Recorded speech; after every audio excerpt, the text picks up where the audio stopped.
Alhamdulillahi Rabbil Alamin. Hamdan katsiran tayyiban mubarakan fih, kama yuhibbu Rabbuna wa yardah. Wa ashhadu an la ilaha illallah wahdahu la syarika lah. Wa ashhadu anna Muhammadan abduhu wa rasuluh. Allahumma salli ala nabiyyina Muhammadin wa ala alihi wa sahbihi ajma'in. Amma ba'd. Allahumma 'allimna ma yanfa'una wanfa'na bima 'allamtana wa zidna ilma. Ma'asyiral muslimin wal muslimat rahimani Allah wa iyyakum jami'a. Alhamdulillah, kita senantiasa memuji Allah Subhanahu wa taala dan terus kita bersyukur kepada Allah Subhanahu wa taala atas setiap kenikmatan yang masih Allah Subhanahu wa taala berikan kepada kita. Dan tentunya di antara nikmat yang besar yang Allah Subhanahu wa taala berikan kepada seorang hamba adalah ketika Allah Subhanahu wa taala berikan kepada hamba tersebut kecondongan dan kemudahan untuk senantiasa mendekatkan diri kepada Allah Subhanahu wa taala.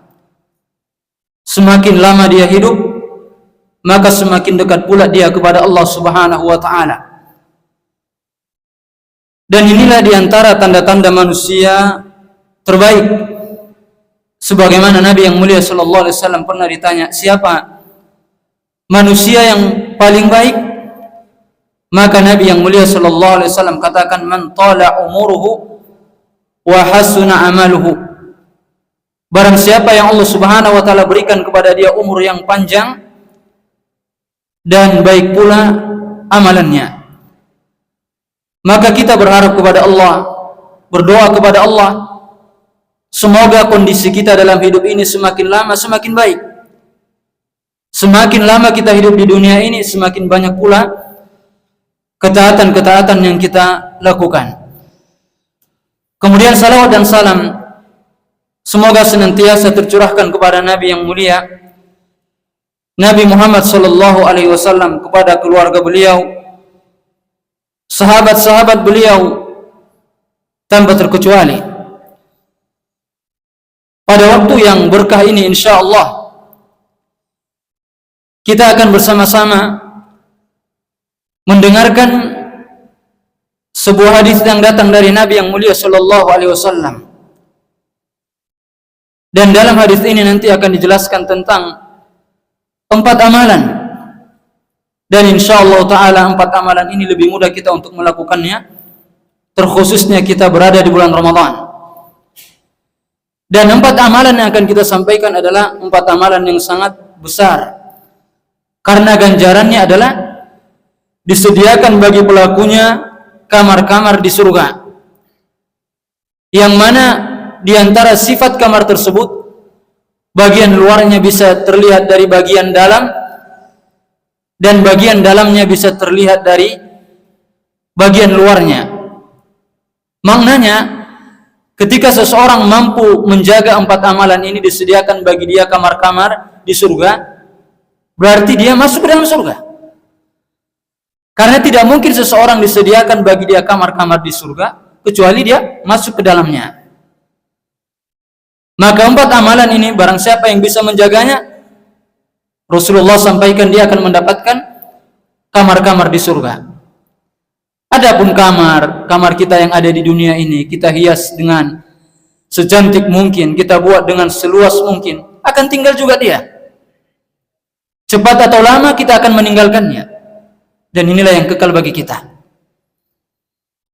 Dan hadis ini datang dari Ali bin Abi Thalib radhiyallahu anhu. Dia berkata, Rasulullah sallallahu alaihi wasallam katakan, inna fil jannati ghurafan. Sesungguhnya di surga itu terdapat kamar-kamar.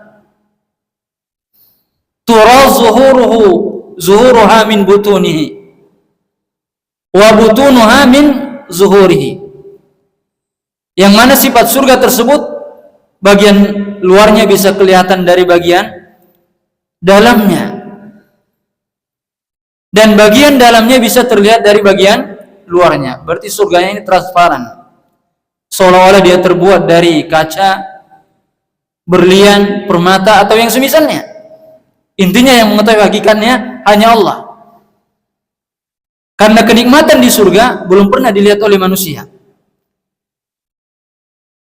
Kenikmatan di surga belum pernah didengar oleh manusia. Bahkan kenikmatan di surga belum pernah terbetik di hati manusia. Jadi kalau kita berusaha untuk menggambarkan bagaimana nikmat surga itu, tak mungkin bisa kita gambarkan.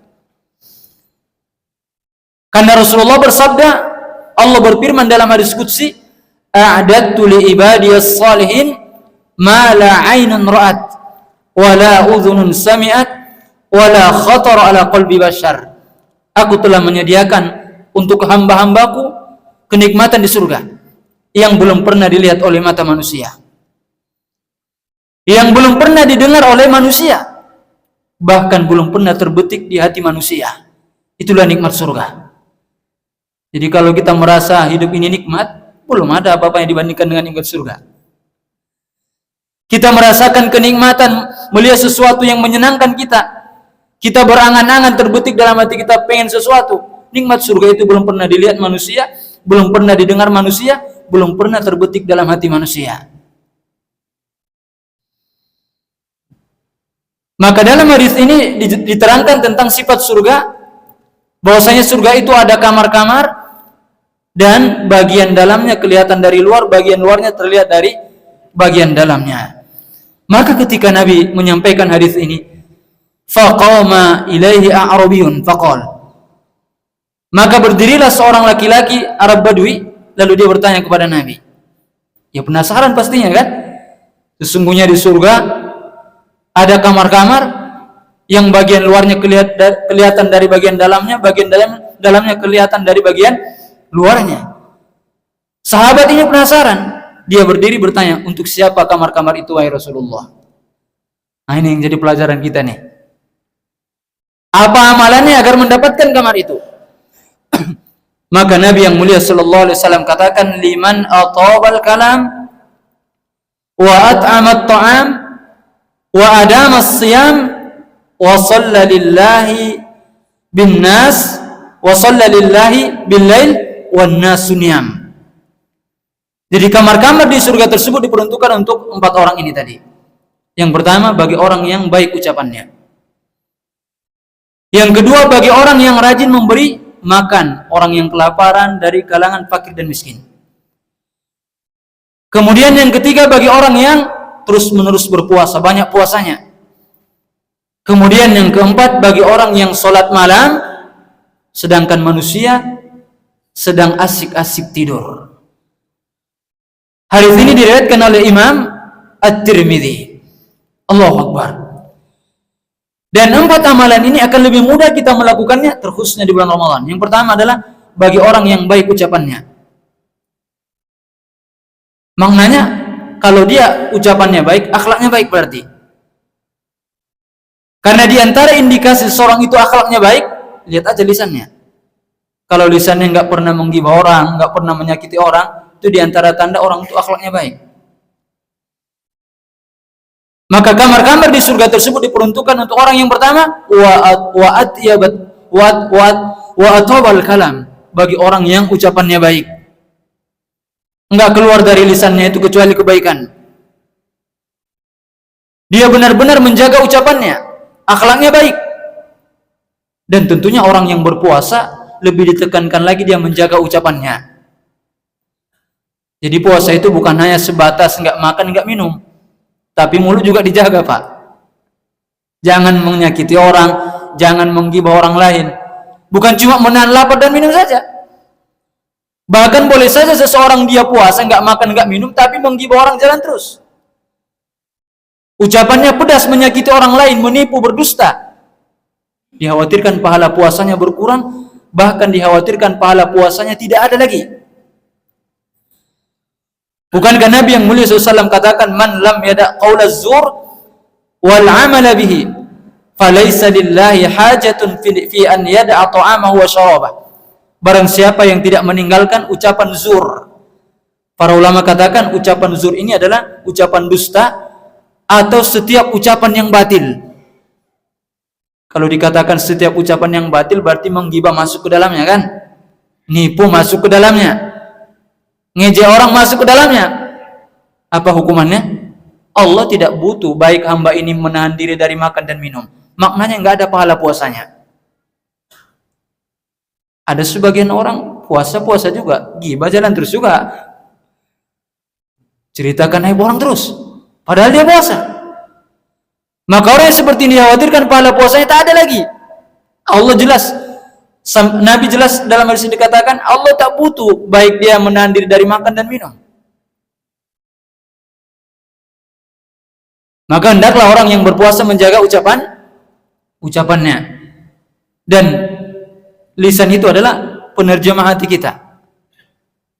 Kita nggak usah sibuk-sibuk lihat orang itu baik atau enggak. Di antara caranya lihat aja lah ucapan yang keluar dari lisannya. Nggak usah jauh-jauh. Kalau dia suka ngejek orang, suka menggibah orang lain, nah itulah dia. Karena hati ini nggak ada yang tahu. Tapi ada yang menafsirkan hati ini, lisan. Makanya Nabi pernah katakan, la yastaqimu imanu abdin hatta yastaqim qalbuhu. Tidak istiqomah keimanan seseorang sampai hatinya istiqomah. Wa la yastaqimu qalbuhu hatta yastaqima lisanuh.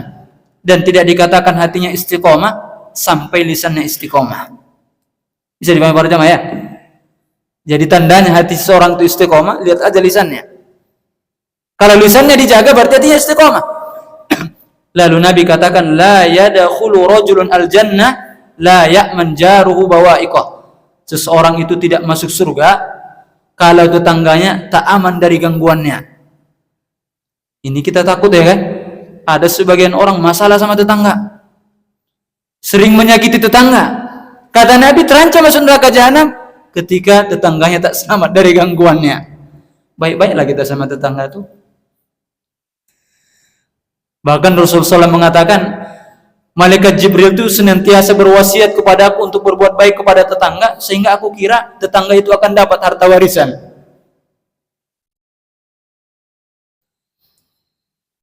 Tapi di antara liciknya syaitan, banyak dia buat tetangga yang satu dengan tetangga yang lainnya iri-irian. Enggak akur. Karena dia tahu besar pahalanya kalau tetangga sama tetangga akur, pahalanya besar. Jadi syaitan pun enggak biarkan tetangga-tetangga itu akur. Ada aja dibuat hasad lah, dengki lah sama tetangga. Tetangganya beli motor baru, mulailah panas kawan tuh. Tetangganya jalan-jalan, mulailah panas kawan tuh. Nah, padahal di antara hak yang paling besar dalam Islam, di antaranya hak tetangga. Ini kadang-kadang yang jauh-jauh baik dia, tetangga yang di samping rumah masalah. Tetangga harus dijaga. Maka kita kembali kepada amalan yang pertama tadi ya. Jadi istiqomahnya hati itu tidak dikatakan istiqomah hati seseorang sampai lisannya istiqomah. Makanya cukup bagi kita mengetahui seorang itu akhlaknya buruk, lihat aja ucapannya. Kalau ucapannya yang keluar adalah sombong kalau bicara, ya kan? Suka menggibah orang lain, suka ngejek orang lain, ya, itulah dia. Makanya di antara kunci keselamatan menjaga lisan. Makanya Uqbah bin Amir itu pernah bertanya kepada Nabi, wahai Nabi, apa sebenarnya keselamatan itu? Kata dia, amsik alaika lisanak wal yasa'ka baituk wabki ala khoti'atika. Nabi katakan keselamatan itu adalah engkau menahan lisanmu. Makanya dikatakan oleh Rasulullah, dosa yang paling banyak dilakukan oleh anak Adam itu adalah lisannya, dari lisannya. Dosa yang paling banyak kita buat di dunia ini sebab lisan kita. Jadi kalau besok kita disapa pada hari kiamat, dosa apa yang paling banyak kita buat berasal dari lisan kita inilah. Makanya ketika Nabi ditanya apa keselamatan, jaga lisan. Diam itu lebih selamat, kata orang. Karena kalau kita banyak ngomong, udah. Kemungkinan besarnya banyak pula salahnya. Kemungkinan besar orang banyak tersinggung kalau kita ngomong. Banyak di antara kaum muslimin ngaku muslim, tapi kalau ngomong tuh buat orang sedih, nyinggung orang terus. buat sakit hati orang. Bahaya nih. Kemudian kata Nabi, wal yasaka baituk. Di antara keselamatan itu adalah engkau betah tinggal di rumah untuk beribadah. Jangan asik keluyuran aja. Atau ada juga yang lain mengatakan, kalau perkara dunia tuh lihat kepada yang di bawah. Kalau perkara akhirat baru lihat yang ada di atas. Kalau kita dalam perkara dunia ini lihat kepada yang di atas, stres nanti Pak. Nggak ada rasa bahagia lagi. Dipastikan para jamaah ketika seseorang perkara dunia dilihat kepada yang di atas, tak akan bahagia orang yang seperti ini. Kenapa tak akan bahagia? Karena ada orang yang di atas, ada pula yang lebih di atas lagi, ada pula yang di atas lagi, ada pula yang di atas lagi. Ujung-ujungnya tak bahagia dia. Kemudian yang ketiga kata Nabi, tangisilah dosa-dosamu. Jadi ini amalan yang pertama para jamaah. Kita kembali kepada hadis ini. Kamar-kamar di surga tersebut disediakan bagi orang yang atobal kalam. Ucapannya itu dijaga. Ucapannya baik. Kemudian yang kedua kata Nabi dalam hadis ini adalah wa at'amat ta'am. Allahu akbar. Dan memberi makan orang lain. Tentu yang diberi makan orang yang butuh atau orang yang fakir, orang miskin, ya kan? Kalau di bulan Ramadan kan biasanya kita lebih mudah memberi makan orang miskin, ya. Ya kan? Terutama memberi buka orang yang berpuasa para jamaah. Apalagi yang kita kasih buka tuh orang miskin, orang fakir dia. Ada Ustaz beda pahalanya? Ada beda pahalanya. Kalau kita ngasih bukan orang kaya, kita tetap dapat pahala seperti pahala dia yang puasa tuh. Tapi tambah lagi pahalanya kalau yang kita kasih makan tuh udah dia puasa, miskin pula lagi, fakir pula lagi. Kita ngasih berbuka orang saja, enggak pandang mau dia kaya, mau dia miskin, pahalanya besar. Kata Nabi, man fattara sha'iman kana lahu mithlu ajrihi ghairu annahu la yanqusu min ajri shaim syai'a. Barang siapa yang memberikan buka orang yang puasa, dia mendapatkan pahala seperti orang yang berpuasa itu tanpa mengurangi pahalanya. Bisa aja pahala puasa kita kaleng-kaleng aja, ya kan? Banyak kelalaian kita pas puasa. Tapi karena kita gemar memberi bukaan untuk orang yang berpuasa, itu pula lah yang menambah kesempurnaan pahala puasa kita.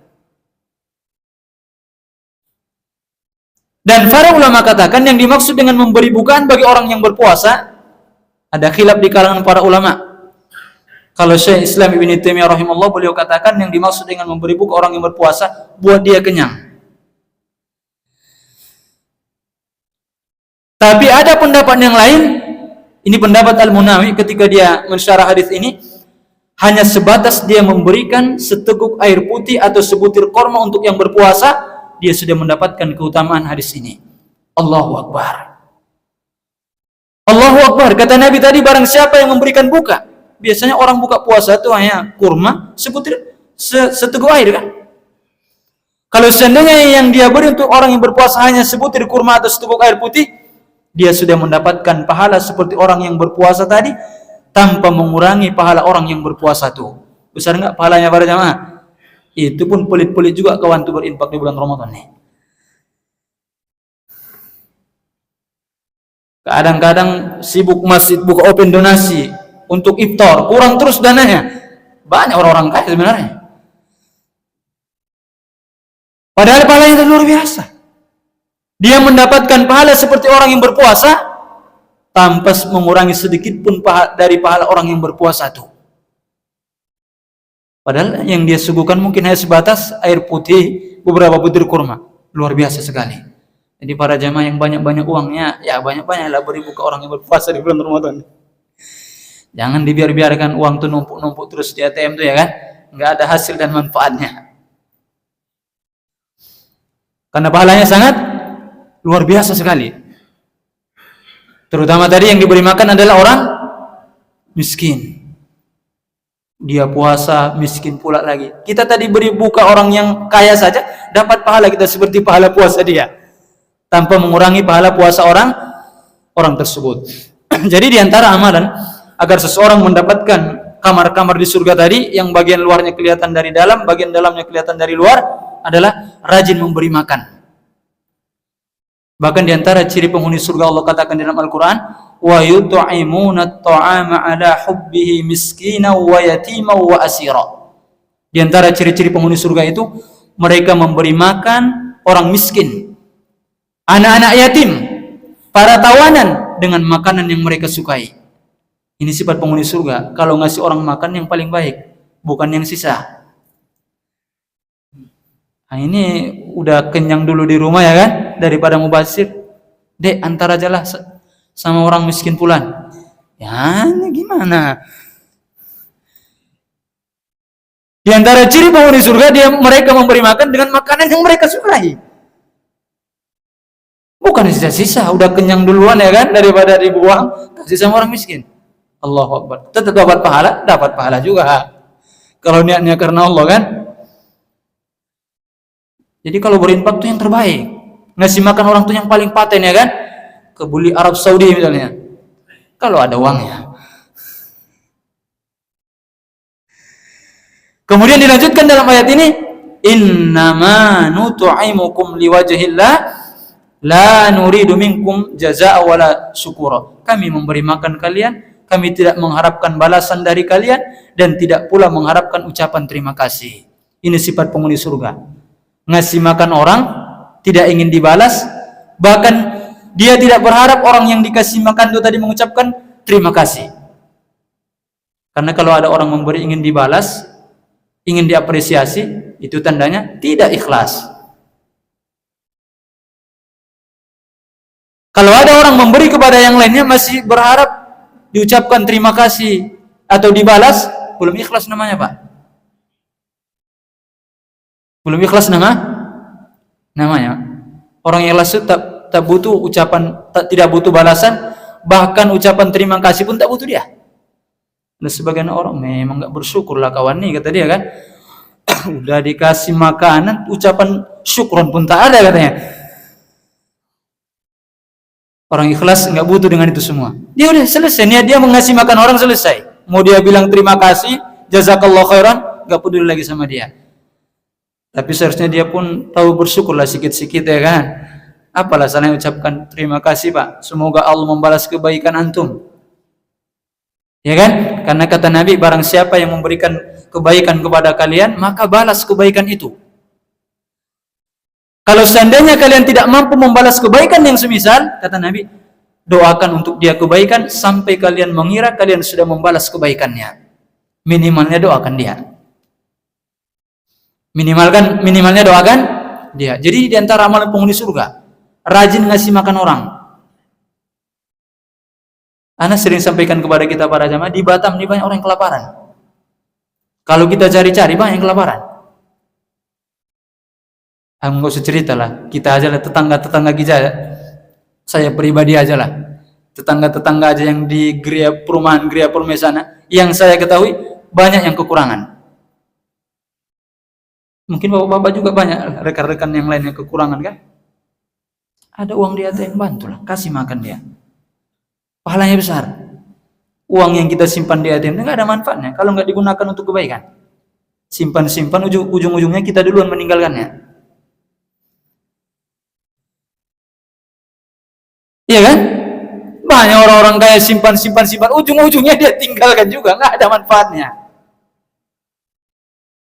Di antara sifat penghuni surga, rajin ngasih makan orang miskin. Makanya Nabi pernah katakan kepada para sahabat, ya ayuhan nas, absyus salam, wahai manusia tebarkan salam. Jumpa sama orang, assalamualaikum. Itu sunnah para jamaah. Orang sekarang aneh pula dia lihat kalau ada orang rajin mengucapkan salam. Padahal Nabi katakan tebarkanlah salam.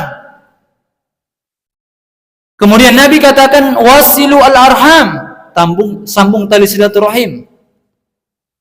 Wa at'imut ta'am, kasih makan orang miskin. Wa sallu lillahi bil-lail wan nasu niyam.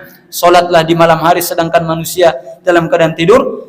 Tadkhulul jannata bisalam. Kalian akan masuk surga dengan penuh keselamatan. Dalam hadis yang lain dikatakan, hadis ini datang dari Ibnu Umar, Dari Abdullah bin Amr, ada seorang laki-laki datang kepada Nabi. Sahabat laki-laki ini mengatakan, ayyul islami khairun? Amalan apa yang paling baik dalam Islam? Kata Nabi, tut'imut ta'am wa taqra'us salam ala man arabta wa ala man la ta'rif. Kata Nabi, engkau memberi makan orang miskin dan ucapkan salam kepada orang yang dikenal dan kepada orang yang tak dikenal. Ini sunnah, tapi dia udah mulai tinggalkan sudah nih. Kadang-kadang dia ucapkan salamnya sama yang dikenal aja. Atau kadang-kadang jumpa nggak ucapkan salam. Cuma, Assalamualaikum. Pahala itu para jamaah. Ya kan? Dan tadi mengucapkan salam kepada yang dikenal dan kepada yang tidak dikenal. Jadi kalau orang itu bisa ramah kepada setiap orang, itu menunjukkan tidak ada kesombongan dalam dirinya. Tapi kalau ramahnya pilih-pilih, misalnya kalau ketemu sama pejabat, konglomerat, misalnya orang kaya, ramah kali dia. Jumpa sama orang miskin, ditengok pun enggak. Nah, ini adalah kesombongan. Jadi orang yang bisa ramah kepada setiap orang menunjukkan ketawaduan dalam hatinya. Ya kan? Jumpa sama ini ramah, assalamualaikum, sama saya. Enggak dibeda-bedakan. Ini menunjukkan ketawaduan seseorang. Jadi ini amalan yang kedua, wa'at amat to'am, rajin memberi makan. Terkhususnya yang diberi makan adalah orang yang berpuasa. Tambah lagi dia orang miskin atau orang fakir. Ini diantara sifat penghuni surga. Allahu Akbar. Jadi yang banyak-banyak uangnya, banyak-banyak memberi makan, terutama di bulan Ramadan ya. Jangan disia-siakan. Sebentar aja bulan Ramadan nih. Ya kan? Itu pun belum tentu juga kita bisa selesai nih. Kan azal hanya Allah yang tahu nih. Kita berharap Allah panjangkan umur kita di atas ketaatan kepada Allah. Itu aja nih.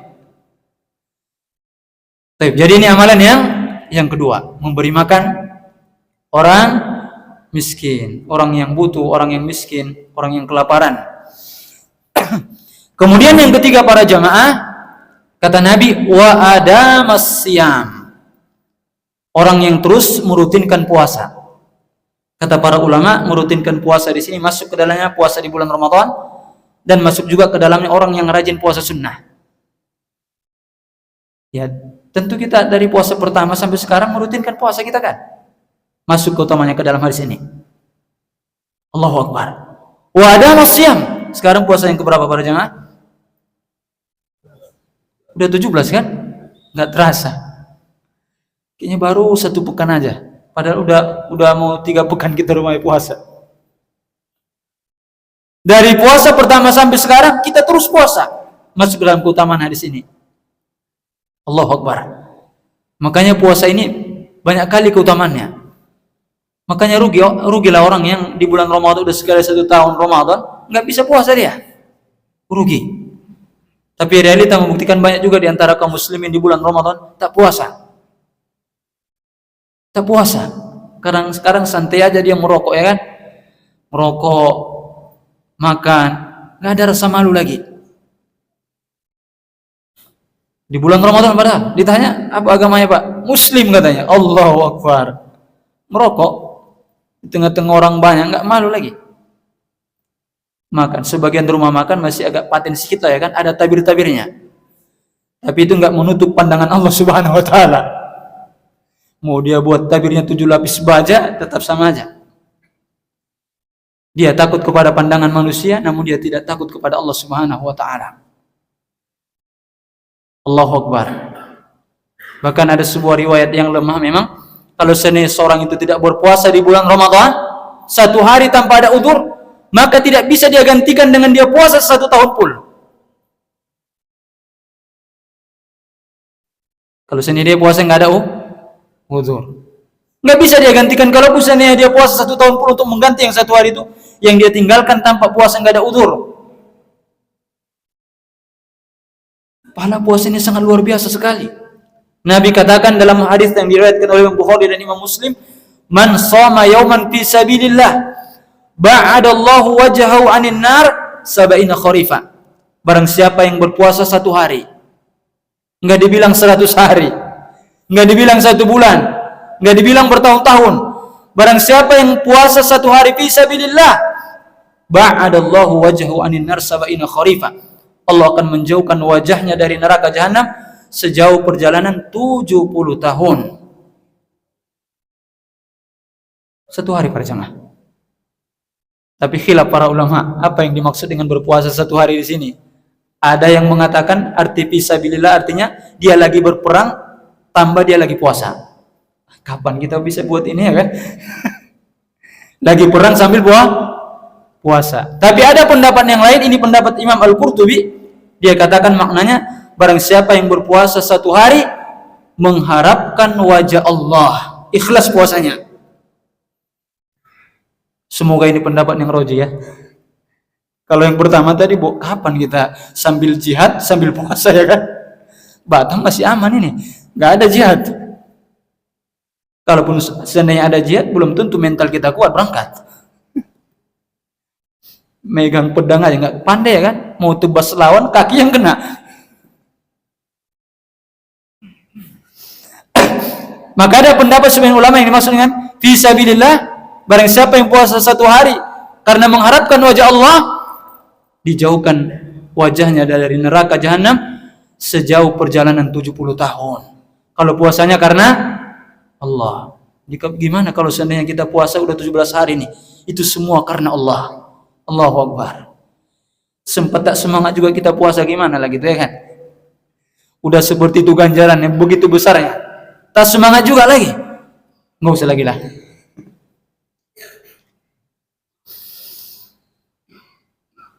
Dalam riwayat yang lain dikatakan, asyamu junnatun yastajinnu bihal abdu minan nar.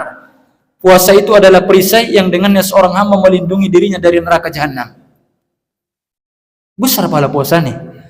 Makanya nikmat ini para jamaah, bertemu kita dengan bulan Ramadan nih. Jangan disia-siakan ini para jamaah. Banyak kawan-kawan kita nggak merasakan lagi Ramadan tahun ini. Kita pun belum tentu, bisa aja tahun depan nggak ketemu lagi kita. Jadikan Ramadan terakhir kita, benar-benar kita maksimalkan ibadah. Semoga Allah gugurkan dosa kita di bulan Ramadan nih. Allah telah bebaskan kita dari neraka jahanam. Karena pada setiap hari dan malam di bulan Ramadan ada hamba-hamba Allah yang dibebaskan dari neraka jahanam. Hari pertama tak ada nama kita. Hari kedua berusaha di hari kedua. Hari kedua tak ada, usaha hari ketiga. Hari ketiga tak ada, sampai 30 hari. Dikasih 30 hari enggak juga dibebaskan nama kita dari neraka jahanam, udah parah kita sudah. Memang udah malas sekali kita ibadah lagi kan? Allahu Akbar. Dan di antara cara agar Allah menghapuskan dosa kita di bulan Ramadan dengan puasa Ramadan. Allahu Akbar. Bahkan juga dalam hadis yang lainnya dikatakan, as-siyamu wal Qur'an yashfa'ani lil abdi yaumal qiyamah. Sesungguhnya puasa itu, membaca Al-Qur'an itu akan memberikan syafaat bagi seorang hamba pada hari kiamat. Artinya memberi syafaat di sini adalah Al-Qur'an, dan puasa itu akan meminta kepada Allah agar dosa-dosa orang yang puasa dan membaca Al-Quran diampuni oleh Allah. Itu artinya memberi syafaat. Banyak-banyak baca Quran, terutama di bulan Ramadan nih kan, baca Quran, tadabburi, amalkan agar jadi syafaat dia. Karena kata para ulama, Al-Quran itu akan jadi syafaat ketika kita banyak membacanya, kita tadabburi dan kita amalkan. Kalau tak diamalkan, tak jadi syafaat dia para jamaah. Cuma hafal 30 juz saja ya kan, tapi tak diamalkan. Pacaran juga dia. Cewek juga ya kan, durhaka sama orang tua, durhaka juga sama orang tua.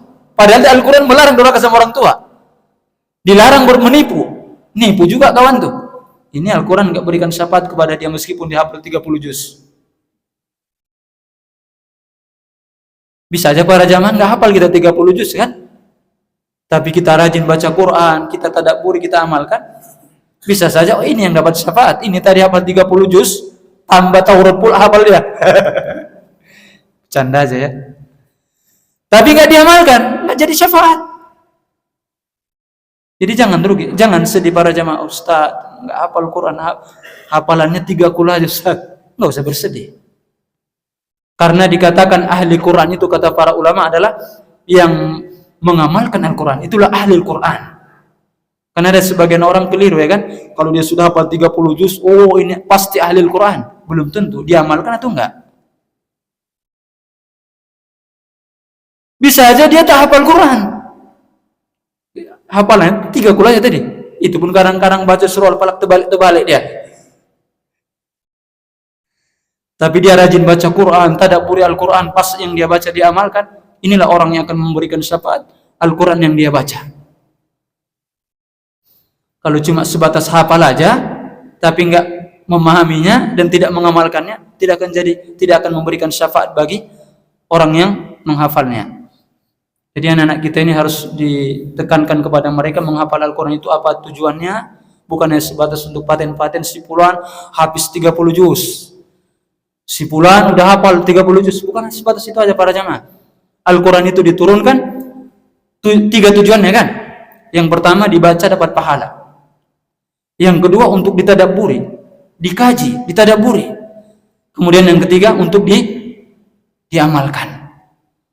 Untuk amalkan. Ini 3 tujuan Al-Quran itu diturunkan. Tapi seseorang yang sudah hafal 30 juz luar biasa. Kita ajukan jempol kepada dia. Ketika anak kita hafal 30 juz, luar biasa itu daripada kita enggak ya kan? Tapi jangan cukupkan sampai di situ saja. Arahkan anak itu dia mentadabburi Al-Quran, paham kandungannya. Setelah paham baru amalkan. Karena inilah yang akan menjadikan syafaat bagi dia pada hari kiamat. Ketika dia baca dan dia amalkan isi kandungan dari Al-Quran tersebut. Nah, makanya Imam Az-Zuhri dia katakan, kalau sudah masuk bulan Ramadan itu dia katakan innama huwa qiraatul Quran wa it'amut ta'am. Bulan Ramadan itu adalah bulannya untuk membaca Al-Quran dan memberi makan orang miskin. Allahu Akbar. Kita udah malam keberapa tadi? Yang ketiga ya, yang merutinkan puasa. Entah udah sampai kemana-mana kita ini. Jadi kalau kita berusaha mengkaji keutamaan puasa itu, ini nggak selesai-selesai kita nanti ini. Banyak hadis-hadis yang lainnya.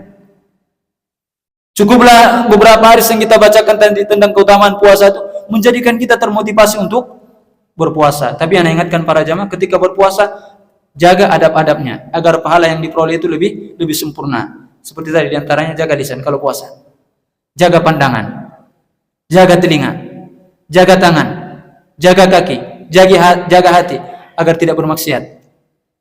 Jangan cuma haus lapar aja ya kan, mata jelalatan juga.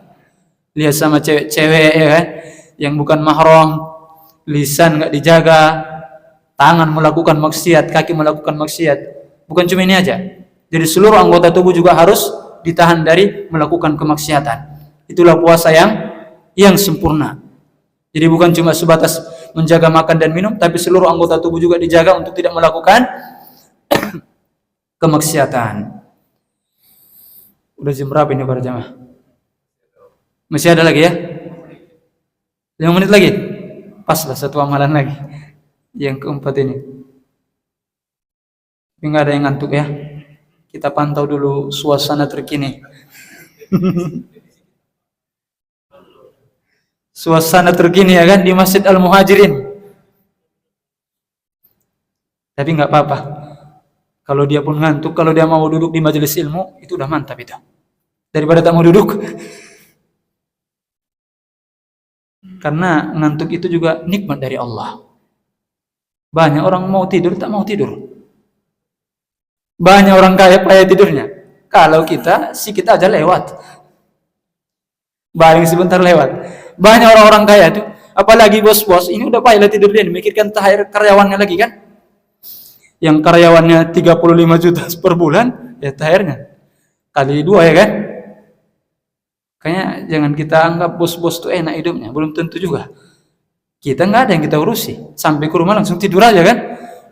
Bos-bos tuh, apalagi nih mau lebaran nih THR lagi, pening kawan tuh. Jadi syukuri apa yang ada aja lah hidup ini ya kan. Bisa aja kalau kita jadi bos, mungkin stres kita kan, makanya tak jadi bos kita. Ini banyak yang nggak nyenyak tidur lagi para bos ini, yang banyak karyawannya. 1000 karyawan, 1000 orang pula yang mau dipikirkan THR-nya.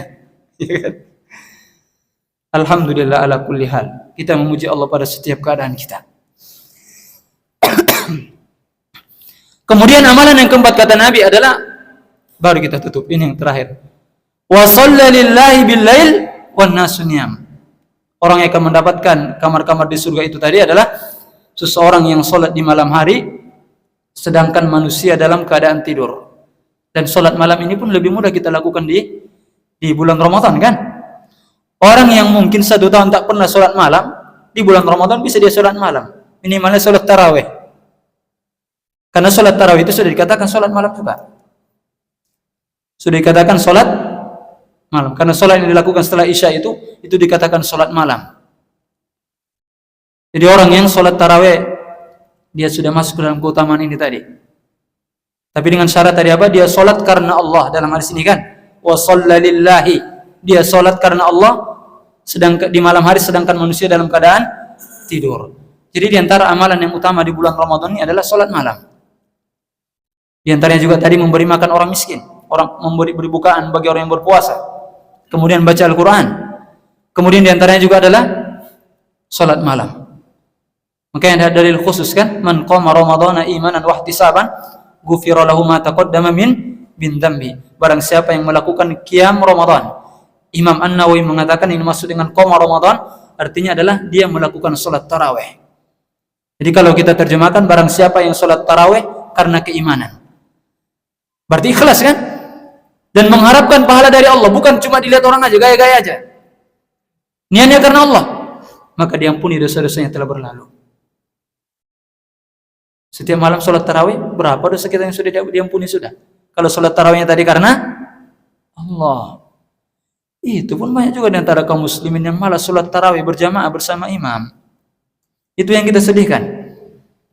Kalau dihitung-hitung kayaknya jumlah manusia yang ada di dunia ini pas sholat tarawih mana yang lebih banyak di tempat lain atau di masjid? Masih lebih banyak di tempat lain. Kadang-kadang yang lucunya pas sholat tarawih pun kawan tuh sibuk ke mall belanja. Tahanlah dulu sedikit, ya kan? Masa sholat isya orang lagi tarawih dia sibuk belanja di mall? Dia enggak mengagungkan keutamaan bulan Ramadan nih. Rasulullah katakan, innahu man qama ma'al imam hatta yansharif kutiba lahu qiyamul lailah. Barang siapa yang sholat malam, sholat tarawih bersama imam, maka dicatat bagi dia pahala sholat malam semalam suntuk. Taruhlah jamaah di masjid kita ini sholat tarawihnya berapa menit para jamaah? 30 menit. Sholatnya sama imam, dicatat bagi dia sholat malam semalam suntuk. Kapan kita bisa sholat malam semalam suntuk? Enggak pernah kita bisa. Ada yang udah coba? Sholat malam semalam suntuk. Sholat tarawih bersama imam pahalanya, barang siapa yang sholat bersama imam sampai tuntas, selesai berjamaah sama imam, dicatat bagi dia pahala seperti orang yang melakukan sholat malam semalam suntuk. Masih malas juga sholat tarawih masih bersama imam. Allahu Akbar. Jadi usahakan di bulan Ramadan ini jangan bolong-bolong sholat tarawihnya. Ada urusan yang ditinggalkan aja dulu deh. Sekali-sekali aja Ramadan nih, kan? Udah nanti aja itu lagi. Sholat tarawih dulu. Habis sholat tarawih baru gas lagi. Mau buat apa? Karena pahalanya tadi, barang siapa yang sholat tarawih bersama imam, dicatat bagi dia pahala melakukan sholat malam semalam. Padahal sholatnya cuma setengah jam. Di sini tadi beliau sampaikan. Tapi dicatat melakukan sholat malam semalam suntuk. Allahu Akbar. Jadi di bulan Ramadan ini perbanyak lagi sholat malamnya. Terkhususnya sholat tarawih bersama imam. Dan memang sholat tahajud ini adalah kebiasaan orang soleh. Rasulullah katakan, alaikum biqiyamil lail fa innahu da'bus solihina kana qablakum. Hendaklah kalian melakukan sholat malam, karena sholat malam itu adalah kebiasaan orang-orang soleh sebelum kalian. Dikatakan oleh para ulama, sya'nun itu maknanya adalah kebiasaan dan sesuatu yang menjadi perhatian. Jadi sholat malam itu kebiasaan dan menjadi perhatian orang-orang soleh sebelum kita. Ngaku soleh, sholat malam. Dia ngaku, saya udah soleh nih, tapi nggak sholat malam. Yang dipertanyakan kesolehannya. Di antara kebiasaan orang soleh apa? Sholat malam. Wa huwa qurbatun ila rabbikum, dan dia mendekatkan diri kalian kepada Tuhan kalian, kata Nabi. Wa mukaffiratun lis-sayyi'ah, dan sholat malam itu menghapuskan dosa-dosa. Wa manhatun anil itsm, dan dia mencegah dari perbuatan keji. Ini diantara keutamaan sholat malam dalam hadis ini. Belum lagi dalam hadis yang lainnya. Yang pertama, sholat malam adalah kebiasaan orang soleh. Yang kedua, bisa mendekatkan diri kita kepada Allah. Yang ketiga, bisa menghapuskan dosa-dosa kecil kita. Yang keempat, mencegah kita dari perbuatan keji di siang harinya. Dan coba kita rasakan, kalau misalnya malam ini kita sholat tahajud, menangis karena Allah, panjang sholatnya, khusyuk sholatnya, dengan malam berikutnya tak sholat malam, pasti kondisi kita berbeda di siang harinya. Beda jauh, nggak bisa, nggak sama. Nggak sama. Ketika kita malam itu kita sholat malam di malam harinya, siangnya itu kita merasakan kita lebih semangat, iman kita naik dibandingkan dengan pas malam berikutnya bangunnya pas sudah qomat dikumandangkan di masjid. Nggak sama itu. Jadi banyak-banyak kita menjaga sholat malam, terkhususnya di bulan Ramadan. Tapi kalau kita lihat dari kita berat sholat malam, itu karena dosa kita yang banyak itu. Makanya suatu ketika ada seseorang datang kepada Imam Hasan Al-Basri. Dia katakan, wahai Abu Sa'id, tadi malam aku dalam keadaan sehat. Dan aku pun sudah menyiapkan perlengkapan untuk sholat malam. Karena dulu itu sebelum tidur harus dipersiapkan dulu air kita atau semacamnya. Karena kalau nanti malam disiapkan gelap, payah menyiapkan airnya. Jadi sebelum tidur udah disiapkan dulu airnya.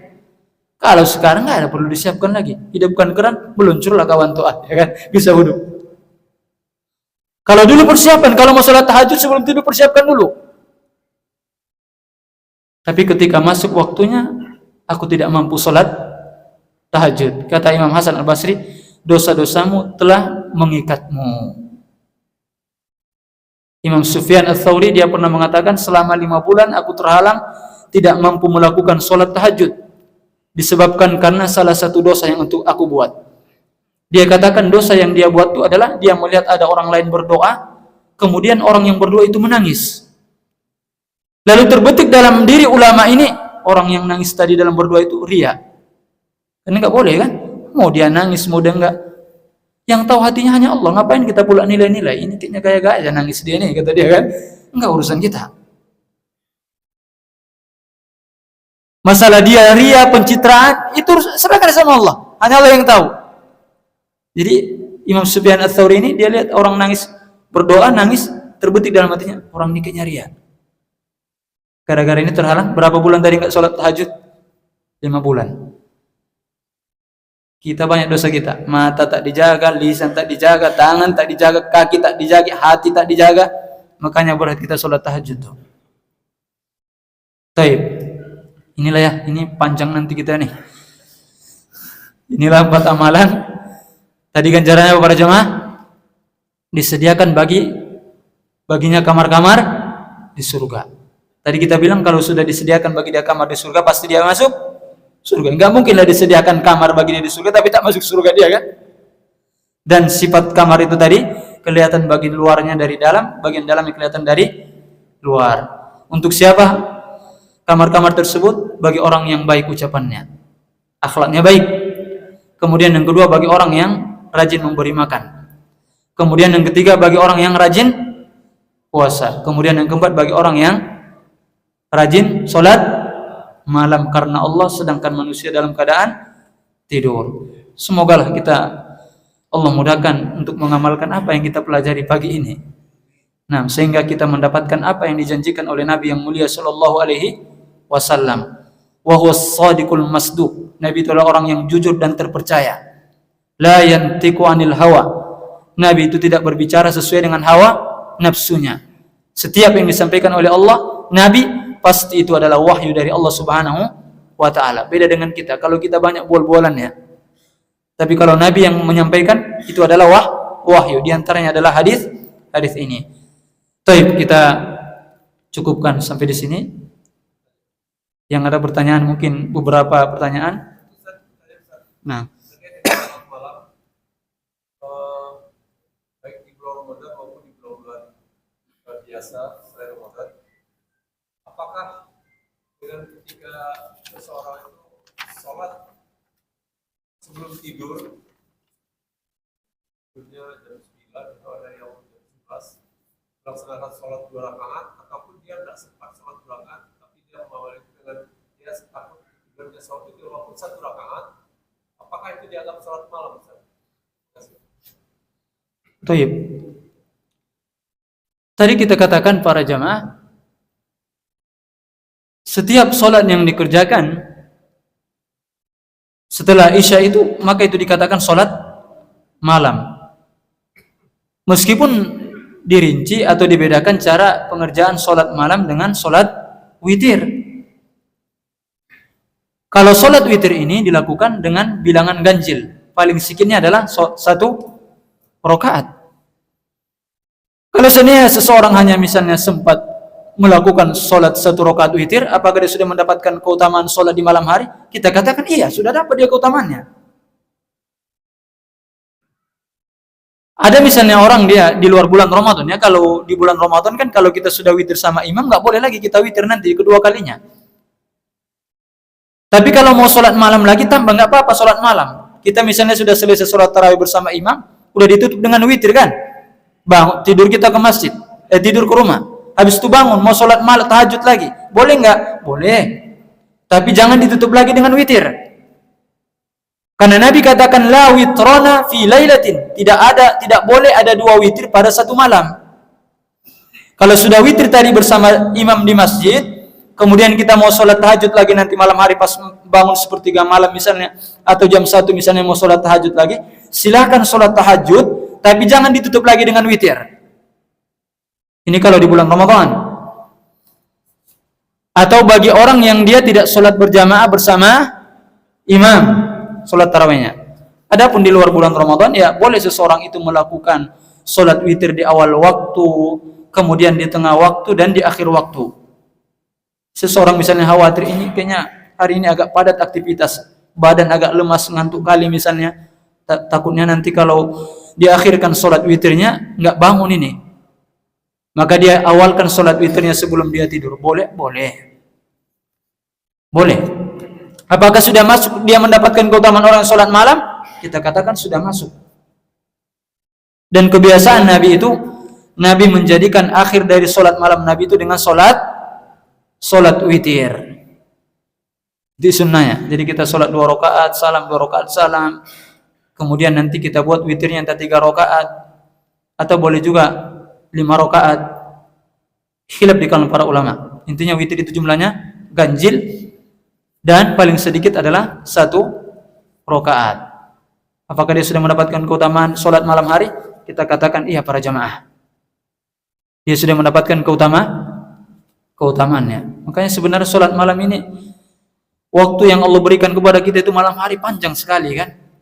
Kalau seandainya kita bangun 10 menit aja sebelum sholat subuh, kemudian kita sholat beberapa rakaat, itu sudah dikatakan sholat tahajud juga namanya. Masih bisa. Bahkan kalau seandainya kita bangun 6 menit sebelum azan subuh, ke toilet, ke kamar mandi, taruh 3 menit, sholat 2 rakaat, tambah 1 witir, masih terkejar insyaAllah. Meskipun sholatnya agak ngebut-ngebut sedikit lah ya kan, enggak apa-apa. Tapi itu kita kurang mensyukuri nikmat Allah ya kan. Waktu tidur kita panjang, habis Isya sampai subuh masa 2 rakaat, kemudian 3 rakaat tak bisa kita untuk melakukan sholat malam. Nah ini yang Anda pahami. Nah, Allah Ta'ala alam. Taib, tafadhal Pak.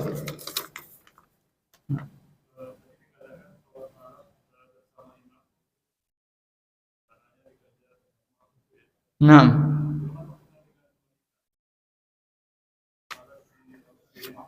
Nah. Taib. Kita katakan bahwasanya sholat wanita itu yang paling utama adalah di rumahnya, iya kan? Dan kalau seandainya ada seorang wanita ingin tetap ngotot mau sholat ke masjid, tidak diperbolehkan bagi suaminya untuk melarangnya.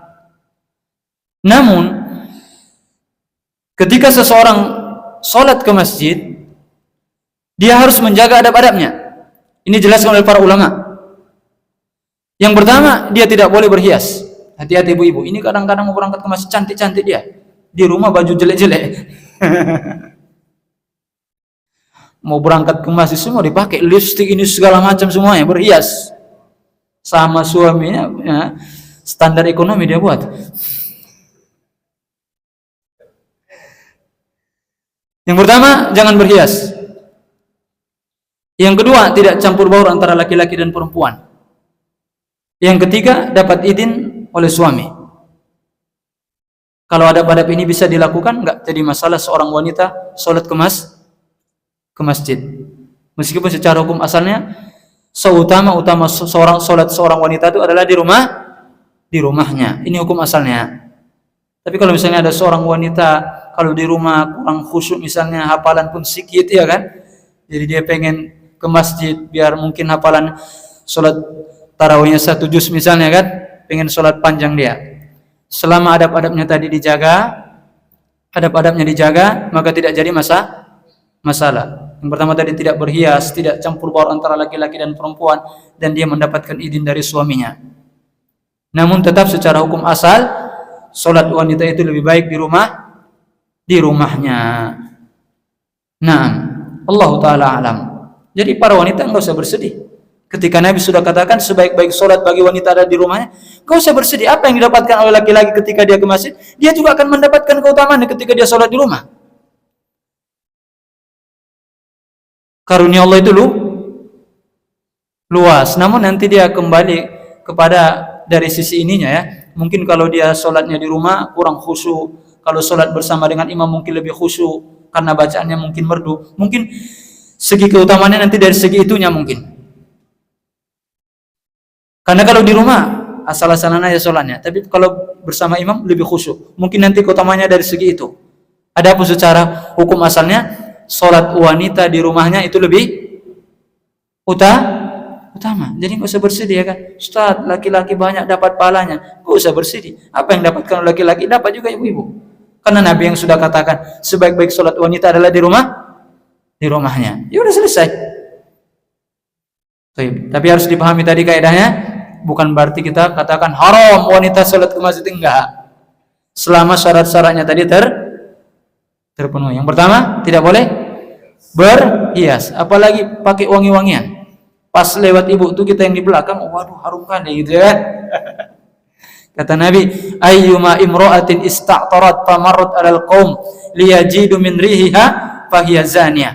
Siapapun wanitanya yang dia memakai wangian, kemudian dia melewati suatu kaum, kemudian tercium aromanya, maka dia diibaratkan seperti pezina. Ini kalau dibaca di masjid banyak orang yang marah ini nanti, ibu-ibu. Tapi inilah sabda Nabi, gimana lagi kita buat? Tapi kalau misalnya ibu-ibunya pakai parfum dan tidak tercium sama laki-laki lain, nggak jadi masalah, nggak berdosa. Atau ibu-ibu itu misalnya pakai parfum di tempat-tempat yang ada hanya ibu-ibu, nggak tercium sama laki-laki, nggak apa-apa. Atau ibu-ibu pakai parfum karena mau dekat sama suaminya, paten daripada busuk-busuk. Yang terlarang ini tadi sengaja dia pakai parfum, kemudian lewat di rombongan laki-laki tercium wanginya. Kata Nabi, fahiya zaniyah, dia seolah-olah seorang pezina. Adapun kalau dia pakai parfum, misalnya berangkat ke masjid naik mobil, ya kan, dari rumah pakai parfum, naik mobil kemudian turun langsung masuk ke tempat perempuan, nggak melewati kaum laki-laki, nggak jadi masalah. Tapi realita membuktikan kadang-kadang di jalan kita kalau lagi naik motor tuh kan, lewat anak-anak PT itu udahlah, lewat jauh dia masih tercium juga aroma parfumnya. Allahu Akbar. Disalib kita, ya kan? Udah jauh masih tercium aroma parfumnya. Tapi semoga Allah memberikan mereka hidayah. Mungkin ilmu ini belum sampai kepada mereka.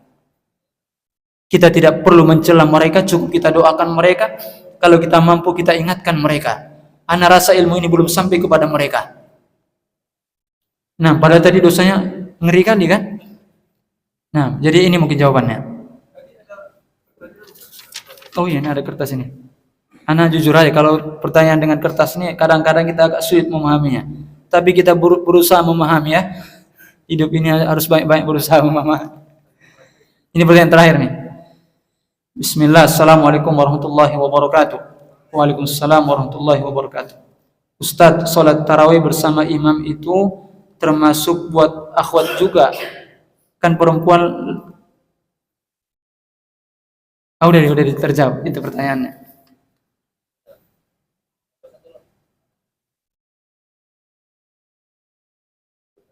Iya, pas, nggak ada bedanya. Itu yang tadi Anda sampaikan.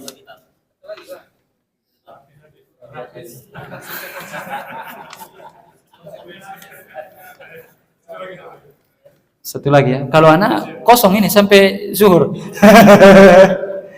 Nggak apa-apa. Iya. Ini satu aja lagi lah ya kan. Ini yang terakhir ini. Nah.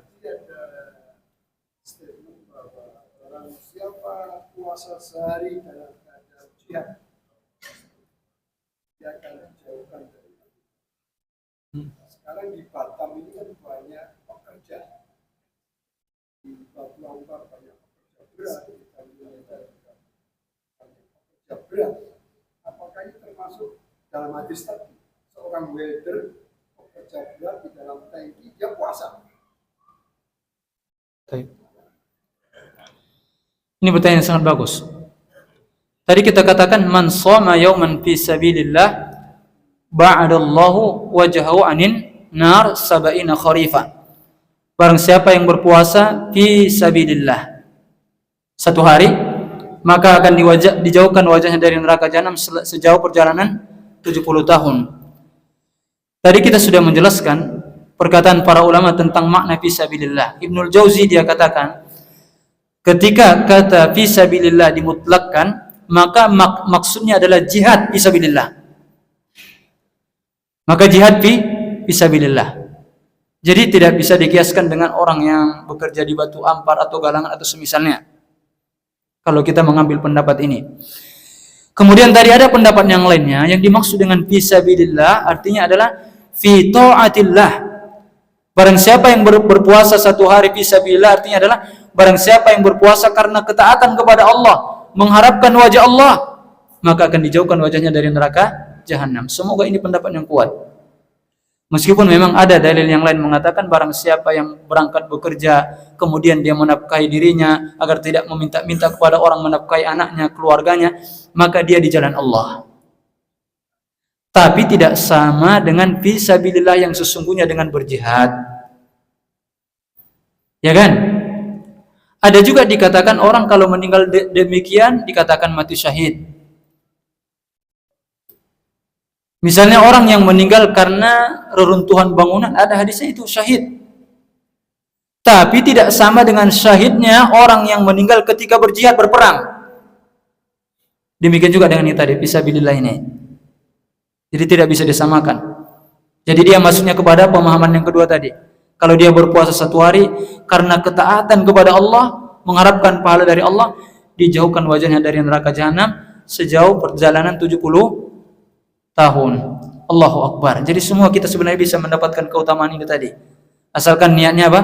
Karena Allah. Bahkan bisa saja orang yang seperti itu udah kerja berat, masih tetap bisa dia puasa, masih tetap dia melakukan ketaatan kepada Allah, bisa aja pahalanya lebih besar dari kita yang enggak kerja berat nih. Iya kan? Dia udah capek menafkahi anaknya, itulah pekerjaan yang ada, gimana lagi? Di terik-terik matahari itu kita santai aja kan? Ramadan kalau seperti kami guru bentar lagi udah libur lagi nih, 10 terakhir udah libur sampai besok lama baru masuk lagi. Bisa aja dia berpuasa dalam kondisi yang sulit, namun dia tetap berpuasa, masih mampu melakukan ketaatan yang bisa dia buat. Mungkin baca Quran nggak bisa fokus lagi, tapi sambil kerja banyak berzikir dia. Subhanallah, walhamdulillah, wala ilaha illallah, wallahu akbar. Sambil kerja banyak zikir dia kepada Allah. Kondisinya sangat sulit. Dia puasa karena Allah. Ya boleh saja pahalanya lebih utama pula dari kita. Ya kan?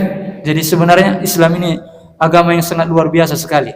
Tidak menghalangi seseorang untuk mendapatkan suatu keutamaan apapun posisinya. Apapun posisinya. Ini mungkin yang bisa saya jawab, Pak.